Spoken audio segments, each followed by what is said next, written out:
सभी भक्तों को एक बार फिर माँ दुर्गे काली चौक की मैं भगत आप सभी का हार्दिक अभिनंदन और स्वागत करता हूँ।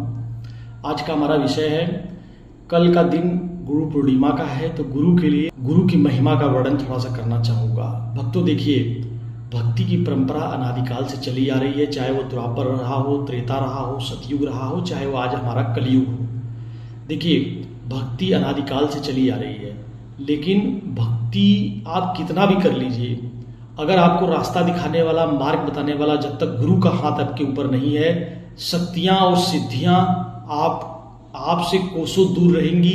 आप केवल जन्मों जन्मांतर तक तपस्या करते रहेंगे, लेकिन जो आप चाहते हैं वो प्राप्त नहीं होगा। उसका सीधा सा कारण इतना सा है कि गुरु परंपरा जो है, आपको यह जानकर हैरान होंगे कि जब बाबा भोलेनाथ, जब हमारा रुद्र अवतार में जो है प्रभु हनुमान जी बने, और उसके बाद जो है अनादि रूप में अनेकों काल में भगवान अनेक रूप लिए। जब कलयुग आया तो उस समय बाबा गुरु गोरखनाथ के रूप में, बाबा नाथों के नाथ गुरु गोरखनाथ के रूप में जो है अवतार लिए धरती पे। उस समय क्या हुआ कि नाथ संप्रदाय का स्टार्टिंग हुआ। नाथ संप्रदाय बेसिकली आपको बता दूं भक्तों, नवनाथों का एक समूह था, जिसमें नाथ संप्रदाय के योगी हुए, जो अपनी विद्या से, अपनी कला से, अपनी प्रतिभा से, अपनी तपस्या से, अपने बल से इस संसार में अपना लोहा मनवाया। दिन को रात, रात को दिन, उनके लिए असंभव जैसा कुछ नहीं, क्योंकि वो हठ योगी थे। उनके आगे योग से इतनी सिद्धियां और शक्तियां प्राप्त कर लिए कि वह अजय हो गए। जो चाहे जैसे चाहे वो कर सकते थे। इसीलिए बाबा गुरु गोरखनाथ द्वारा साबरी विद्या का इस्तेमाल किया गया, साबरी मंत्रों की रचना की गई। तो आपको जानकारी ये होनी चाहिए भक्तों कि साबर मंत्र इसीलिए बहुत जल्दी तीव्र उनका प्रभाव होता है कि आप मंत्र पढ़ेंगे गुरु के मार्गदर्शन में, और आप देखेंगे कि सुई से भी जल्दी, जैसे कभी हमें कष्ट होता है तो हम इंजेक्शन लगवाते हैं, तो उससे जो है हमारी तबीयत जो है आराम हो जाती है, या जो कष्ट होता है वो दूर होता है।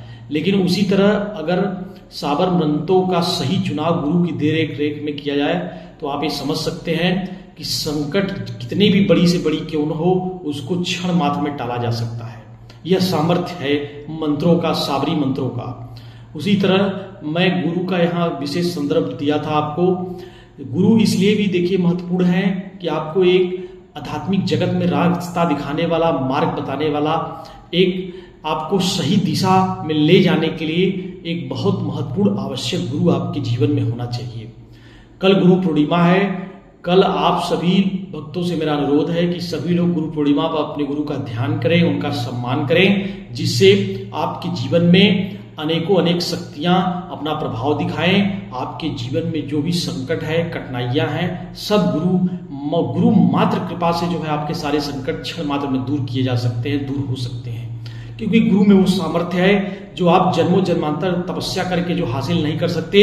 गुरु केवल मात्र आशीर्वाद दे करके वो सारी विद्याएं, सारी कलाएं आपको सिखा सकता है। इसीलिए आप जानते होंगे द्वापर से लेके त्रेता से लेके गुरुओं की कितनी महिमा रही है। अगर यपितु सतयुग की बात करें तो आप जानते होंगे देवताओं के गुरु बृहस्पति रहे हैं और दैत्यों के गुरु शुक्राचार्य। तो आप समझ सकते हैं भक्तों, बाबा गुरु गोरखनाथ इसीलिए जाने जाते हैं। आपके जो भी गुरु हैं आप उनकी पूजा करें। अगर गुरु आपके पास नहीं है तो बाबा गुरु गोरखनाथ को जो है गुरु मान करके आप उनको धूप दीप जला करके बाबा से प्रार्थना करें, भोग मिष्ठान उन्हें अर्पित करें, भोग चढ़ाएं, जिससे आपके सारे संकट, सारे कष्ट दूर हों। हमारी तरफ से यही था भक्तों। जनमानस का कल्याण हो, जीवन में सबके क्रांति आए, ऊर्जा आए, हमारा यही लक्ष्य है। जय मां भद्रकाली।